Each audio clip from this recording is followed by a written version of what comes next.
সন্ধ্যা থেকেই বঙ্গভবন এলাকা উত্তপ্ত হয়ে ওঠে। রাষ্ট্রপতির পদত্যাগের দাবি আর স্লোগানে মুখর হয়ে ওঠে পুরো এলাকা। রাষ্ট্রপতিকে সরিয়ে ডক্টর ইউনূস নিজেই রাষ্ট্রপতি হচ্ছেন। রাষ্ট্রপতি শারীরিক অসুস্থতার জন্য নিজেই সরে যাবেন।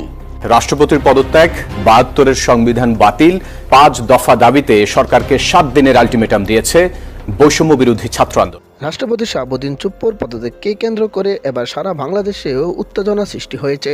সাবেক প্রধানমন্ত্রী শেখ হাসিনা বাংলাদেশে আসবেন, এবার ডক্টর ইউনূসকে কঠিন আলটিমেটাম দিয়েছেন সাধারণ জনগণ আর ডক্টর ইউনূসকে ক্ষমতায় চাচ্ছে না এবং তারা চাচ্ছে আবারও বাংলাদেশের সাবেক প্রধানমন্ত্রী শেখ হাসিনার নেতৃত্ব আসুক।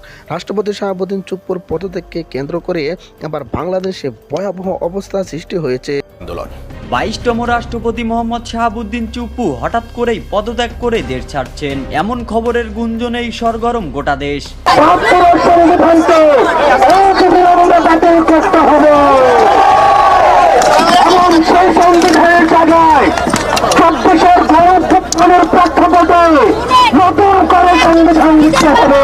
হঠাৎ কেন রাষ্ট্রপতিকে সরানোর এই তোড়জোড়? এর পেছনে কি কোনো আন্তর্জাতিক চাপ কাজ করছে, নাকি ভেতরে ভেতরে চলছে নতুন রাজনৈতিক সমীকরণ? চুপ্পু সাহেবকে বলতে চাই, এখনো সময় আছে। বঙ্গভবনের বিলাসিতা ছেড়ে আপনিও আপনার নিজের রাস্তা দেখে নিন।